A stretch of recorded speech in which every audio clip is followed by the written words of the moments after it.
My name is Moanikeala Akaka. A handful of us started the movement for justice 45 years ago in a place called Kalama Valley on Oahu. And I've been fortunate enough to have been active throughout those years to protect our Aina and our people. I have to say, I have to admit, that unfortunately, I don't know that much about kingdom law. But I do know, as a protector of the Aina and the people for over 45 years, who was also a trustee for the Office of Hawaiian Affairs, 12 of those years, and I even fought the Office of Hawaiian Affairs when I was in there. So believe me, it didn't cut no ice that my fellow trustees may have gone in the wrong direction, and I wasn't there to tell them how they were screwing up. So, I am so proud of these young people and the movement that has been created because of Mauna Akaka. And I have been supportive of those who have been working to preserve Moanikeala for a number of decades. However, it wasn't until they were ignoring all of these court cases, they were ignoring for all of these years. I'm saying the status quo was, in spite of the fact that TMT has been saying continuously, we have had hearings for 7 years, they have had the opportunity. Well, that's all a bunch of shabai.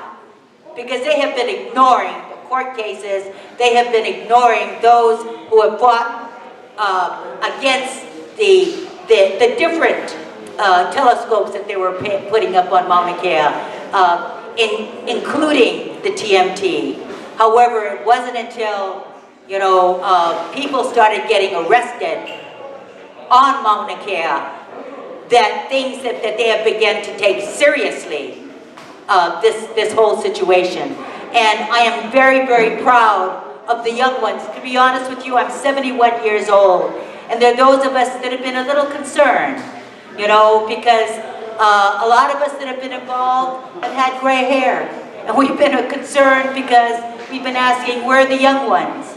And Mauna Akaka has proven, all of you young people that have stood up and be counted and for Mauna Akaka, it is to be proud of.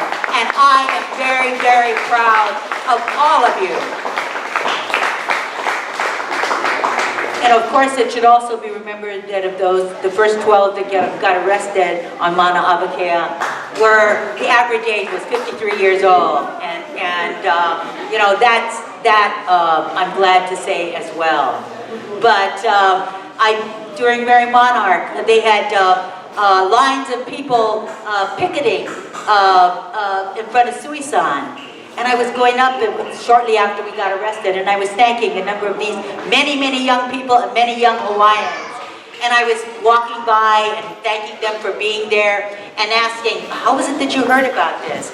And so many of them were saying Facebook, Instagram, and that is what has helped spread the word, not just throughout these islands, but nationally and internationally.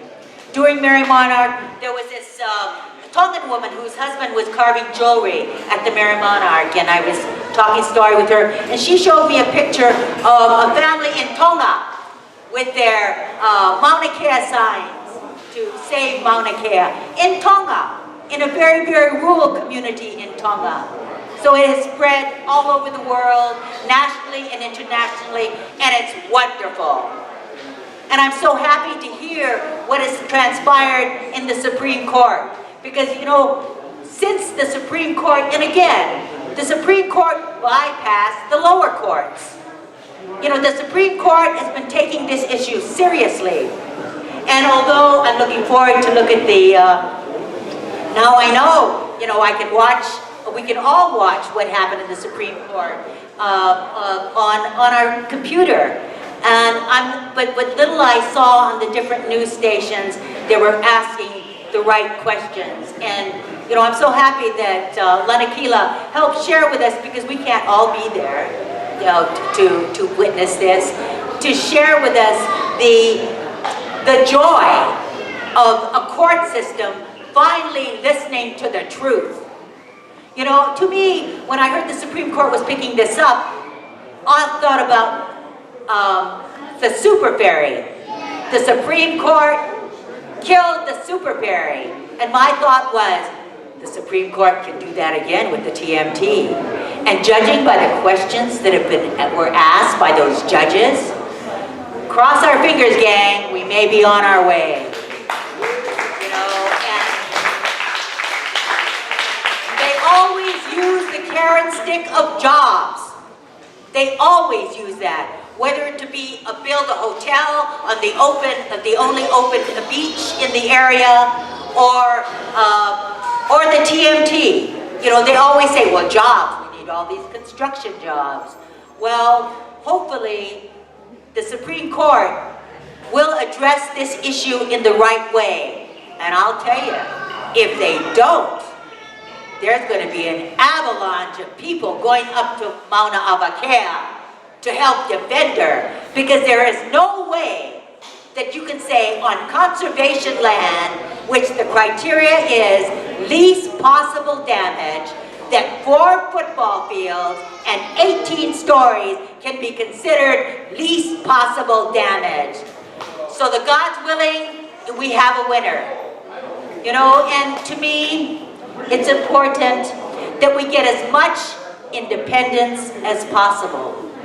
I'm not sure if it's going to be through the kingdom, because I have an example here of one of the proclaimed kings, whose name is Ed Silva, who sent a letter to the DLNR that they received on Monday.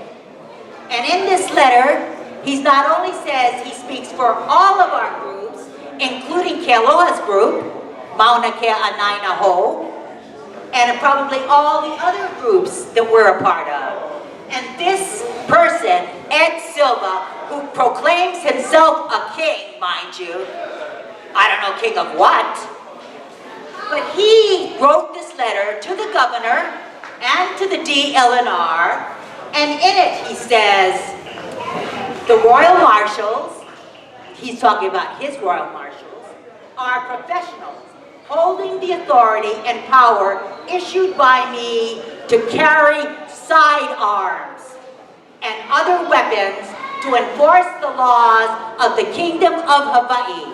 And he's talking about this on Mauna Kea and Haleakala. And I don't want this to go on the air, bro.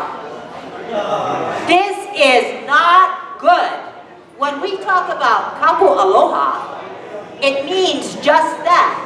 It does not mean this man is saying he represents all of us, should have guns going up on Mauna Kea or Haleakala. And the DLNR is very concerned about this, and they thought they were going to show up on Wednesday. Incidentally, the governor went and met with the DLNR up in Mauna Kea in the cabins, I was told, on Tuesday. But I was speaking to one of the DLNR, first of all, one of the girlfriends of a DLNR guy is supportive of what we're doing. And, you know, it's raised these issues about special task force that are set up on Oahu that could use tear gas against the protectors. And so there is a great deal of concern, including amongst the DLNR, and this is something we should all be concerned about. Because when we talk kapu aloha, and Kealoha's group was named in this, as well as others, we are kapu aloha. And this man, who proclaims himself a kingdom king, has no right to use our movement for anything but kapu aloha. So, you know, in speaking with the DLNR head on this island, and I said, hey, everybody's got to kuka and talk story with each other, because ours is a movement of peace and aloha. And everyone that I've spoken to since I came here at 9 o'clock this morning, all of the young men, fathers, leaders, including Lanakila, are all saying, no, that's not us. So I'm saying to you, my brothers and sisters. You know, kingdom is one thing, but you gotta know which kingdom and what is the real answer. This man has no right to say it is all right to carry sidearms up on Moanikeala or Haleakala.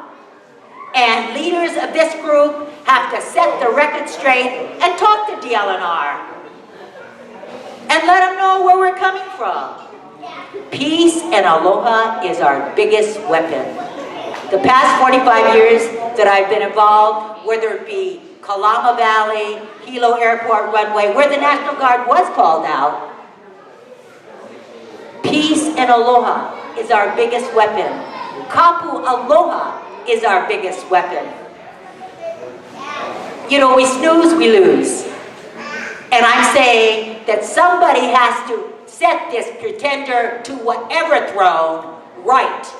And you know, some of the things about kingdom, well, I'm glad to say Sam is involved with the kingdom, and you know, Jojo is involved, you know, and they're putting their okoles on the line over at Mauna Kea.